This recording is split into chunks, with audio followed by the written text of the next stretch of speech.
বলবেন পাকা আম খুব মিষ্টি হয়, রসালো হয়, দেখতে লাল লাল হয়, কিন্তু বললে কি আমার আস্বাদন হবে? না। বললে আমি বুঝতে পারলাম বটে, তবে আমার আস্বাদন হলো না। যদি আমাকে আস্বাদন করাতে হয় তাহলে একটা পাকা আম আমার হাতে দিতে হবে, বলতে হবে বাবা এটা খেয়ে পরীক্ষা করে দেখো যে পাকা আম কেমন হয়। যেমন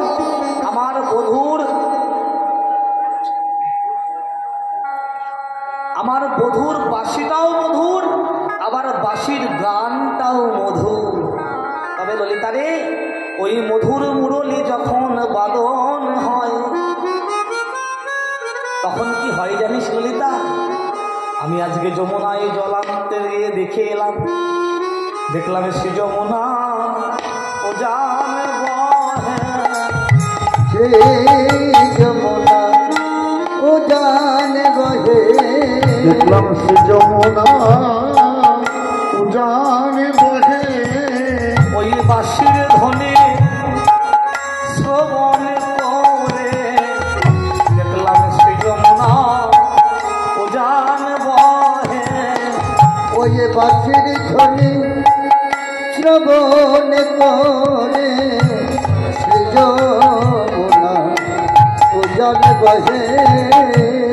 আর পবন দাঁড়ায়ে দাঁড়ায়ে শোনে দেখলাম সে যমুনা ও জান বহে। পবন দাঁড়ায়ে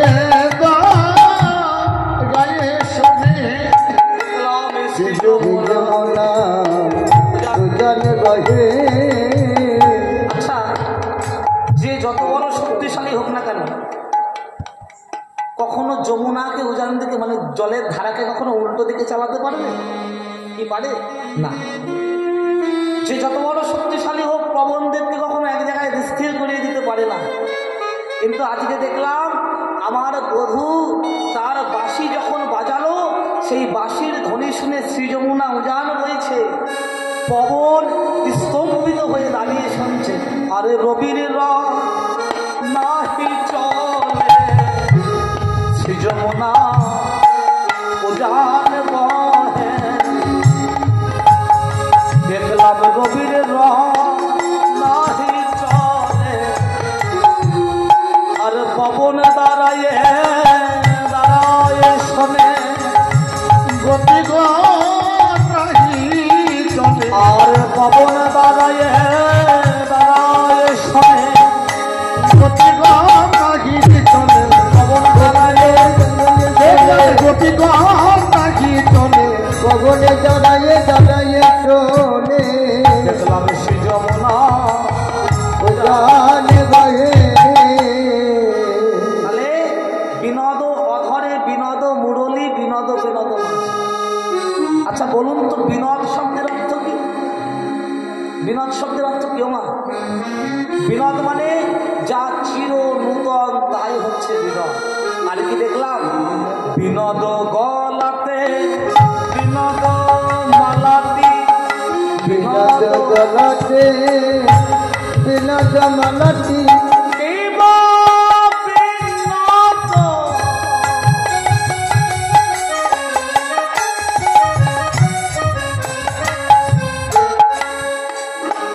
বিনোদ গলাতে বিনোদ মালাতে, বিনোদ গলাতে বিনোদ মালাটি, বিনোদ বিনোদ দোলে বিনোদ গলাতে বিনোদ মালাতি, বিনোদ বিনোদ দোলে। আবার কোন বিনোদিনী বিনোদ গাথুনি গেথেছে বিনোদ ফুলে। আমার কোন বিনোদিনী বিনোদ গাথুনি গেথেছে বিনোদ ফুলে। ও ললিতা, আমার বধুর গলায় একটা মালা দেখলাম, মালাটা কি হচ্ছে জানিস?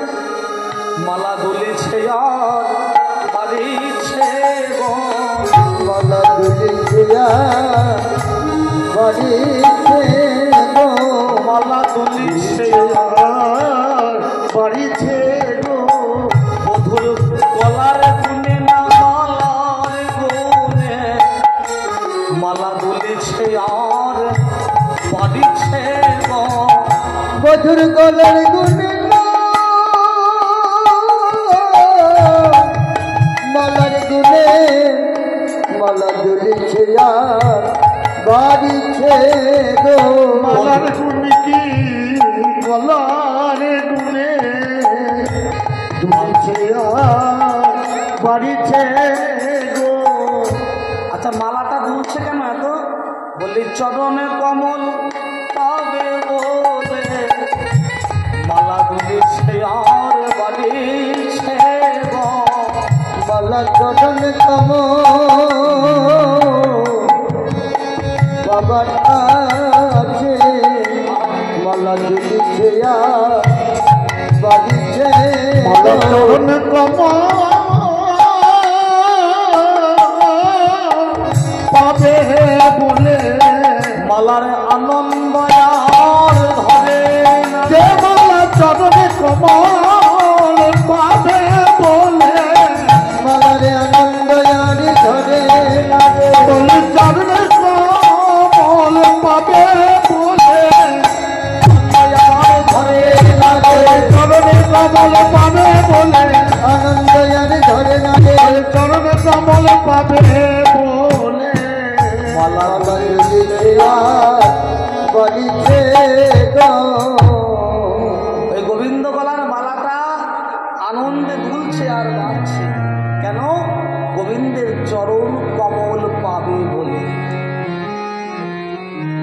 আমাদের সকলেরই তো লক্ষ্য এই গোবিন্দ চরণ পাওয়া, না কি মা? এত কষ্ট করা কেন? এই এত রাত জেগে গান শোনা, এত মালা জপ করা কেন? আমাদের সকলেরই লক্ষ্য ওই গোবিন্দ চরণ পাওয়া, তাই না? আমরা কোথা হতে এসেছি? ওই গোবিন্দের চরণ হতে এসেছি। যতক্ষণ না আবার গোবিন্দ চরণে ফিরে যাব ততক্ষণ আমাদের চলার কোনো শেষ নেই। হরি হরি বল। ওই গীতা শাস্ত্রে অর্জুনকে লক্ষ্য করে ভগবান শ্রীকৃষ্ণ বলল, অর্জুন মমই বংশ জীবলোকে জীবভূতে সনাতন। জীব হলো আমার অংশ, আমি অংশী। তাহলে অংশের কাজ কি? অংশীর সেবা করা। যেমন এই যে আমার দেহের অনেকগুলো অংশ, হাত পা চোখ কান, এই যে আমার দেহের অংশগুলি যেমন দিবানিশি আমার সেবায় নিযুক্ত। আমার যদি এখনই খিদে পায়, আমার দেহের অংশ হাত ভাত মাখিয়ে মাখিয়ে আমার মুখে তুলে দেবে নাকি? এই যে আপনাদের কীর্তন শুনতে ইচ্ছা করেছে, আপনাদের দেহের অংশ আপনাদের পা আপনাদেরকে হাঁটতে হাঁটতে এখানে এনেছে। তাহলে আমাদের দেহের অংশগুলি যেমন দিবানিশি আমাদের সেবায় নিয়োজিত, তাহলে আমাদেরও জানতে হবে আমি যার অংশ, আমারও উচিত সেই অংশীর সেবা করা। সেই ভগবান সে হচ্ছে অংশী, আমি অংশী অংশ, সে প্রভু আমি দাস। মহাপ্রভু সনাতনকে কি বলেছে? জীবের স্বরূপ হয় নিত্য কৃষ্ণ দাস, শ্রীকৃষ্ণের তটস্থা শক্তি ভেদাভেদ প্রকাশ। তাহলে আমাদের সকলের কর্তব্য কি? শ্রীকৃষ্ণের দাসত্ব করা। যে ভক্ত তার স্বরূপে স্থিত থাকে সে আনন্দ উপভোগ করে, আর যে স্বরূপ ভ্রষ্ট হয়ে যায় সে দুঃখ দুর্দশা যন্ত্রণা ভোগ করে। তাই গোবিন্দ অঙ্গের মালাটা আজ কণ্ঠ হতে আনন্দিত হয়ে দুলছে কেন? গোবিন্দ চরণ পাবে বলে। আর কোন বিনোদিনী বিনোদ গাথনি বেঁধেছে বিনোদ ফুলে? আর কি দেখলাম জানিস? বিনোদ কোটিতে বিনোদ ঘটিটি, বিনোদ কোটিতে বিনোদ ঝুটিতে বিনোদ কোটিতে বিনোদ কোটিটি, বিনোদ বিনোদ সাজে। ও গো বিনোদ কোটিতে বিনোদ ঝুটিতে বিনোদ বিনোদ সাজে। আবার বিনোদ চরণে বিনোদ নূপুর মধুর মধুর গান।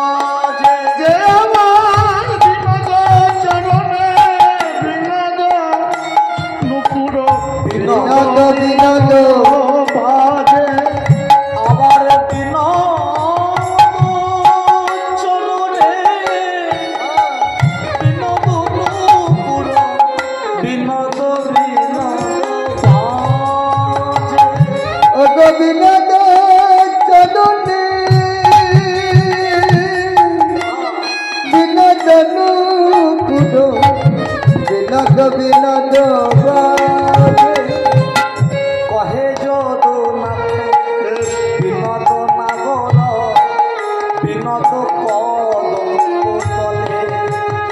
আর কহে যদুনাথে বিনোদ বিনোদ কদম্ব তলে। আবার বিনোদ হেরিয়া কত বিনোদিনী হেলিয়া কত বিনোদিনী আবার বিনোদ হেরিয়া কত বিনোদিনী বিনোদ হেলিয়া কত বিনোদিনী তাদের কলসি ভাষল জলে গো কলসি ভাষল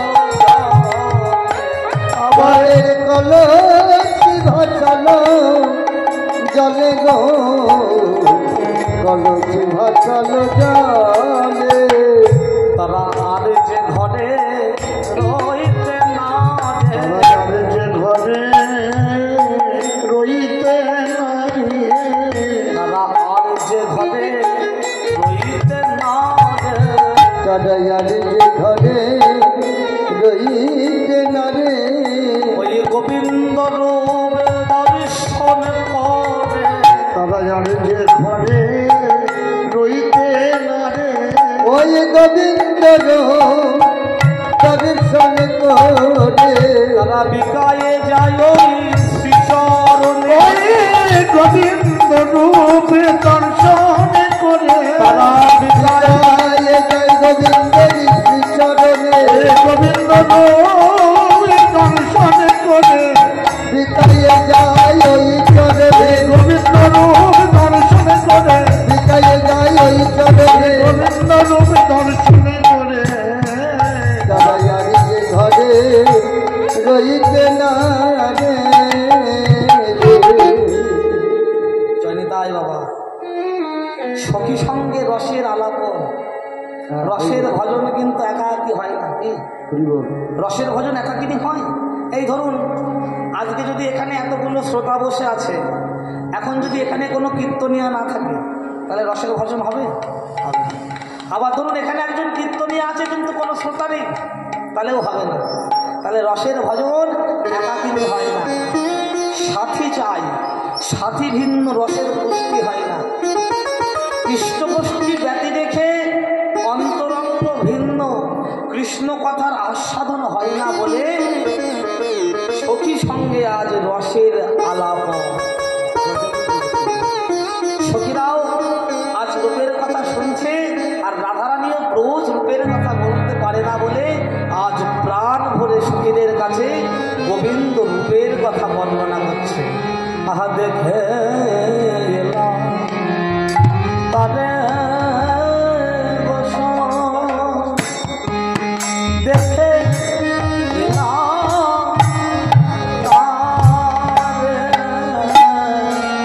আহা দেখে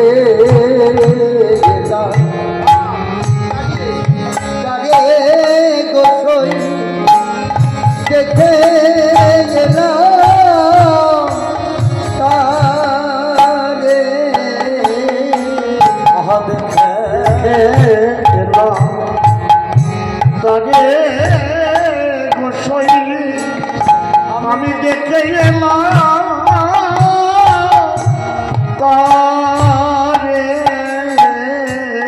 দেখলাম কি অঙ্গে এতই রূপ,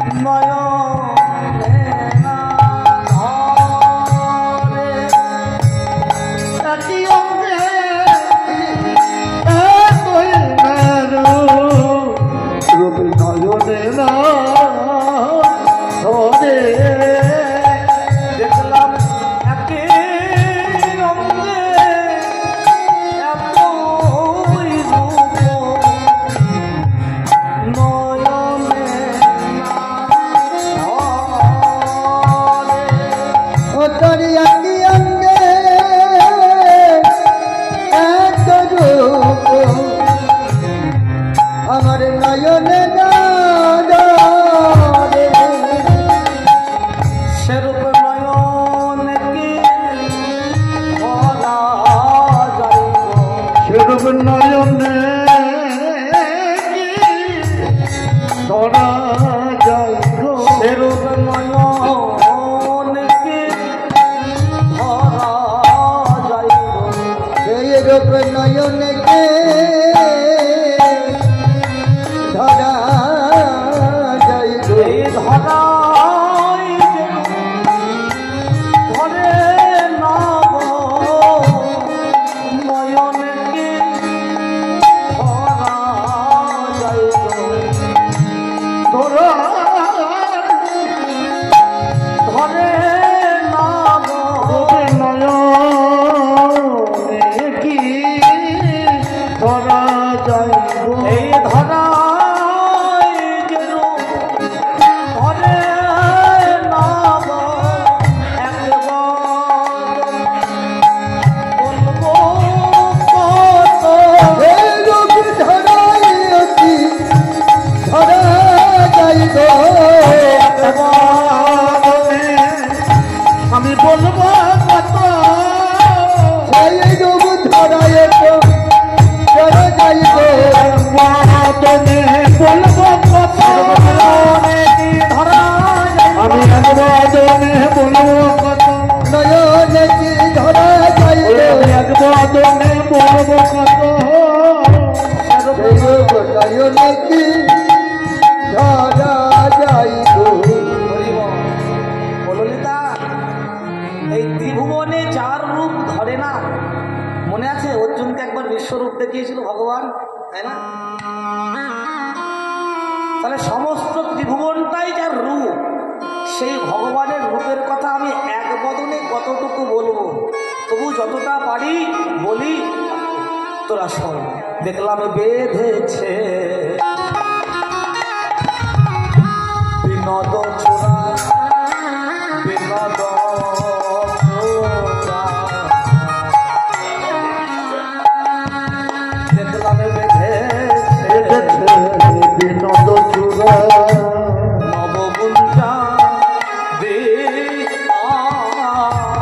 দেখেছে বিনোদ চূড়া দেখেছে বিনোদ চূড়া সখিরে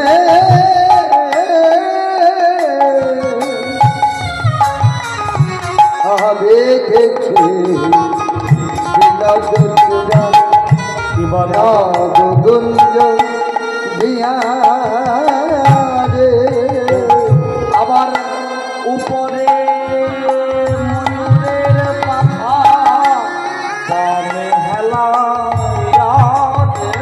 বলি উপরে ময়ূরের পাখা পাখা বামে হেলাইয়া চূড়া বাম দিকে হেলে যাচ্ছে চূড়া বামে দিকে এলে আছে যে চূড়া বাম দিকে হেলে আছে বলি আমার বধুর বধুর শিরু পরে চূড়া বাম দিকে হেলে যাচ্ছে ও তাই আমার বধু মাসিরের পরে চূড়া বামে দিকে হেলে আছে আমার পড়ানে বধুর শিরে পড়ে বলি না জানি কি ধন পাওয়ারে আসে আগাই আমার বধু শির পরে আহা না জানি কি ধন পাওয়ার আসে আমার বধুর শিরে পড়ে না জানি ধন পাবার আছে আমার বধুর শিরে পড়ে না জানি কি ধন পাবার আছে আমার বধুর শিরে পড়ে না জানি কি ধন পাবার আছে চূড়া বামে দিকে হেলে আছে আচ্ছা সজনী আমি একটা ব্যাপার লক্ষ্য করলাম দেখলাম আমার বধূর চূড়াখানা যতই সোজা করে বেঁধে দেওয়া যাবে না কেন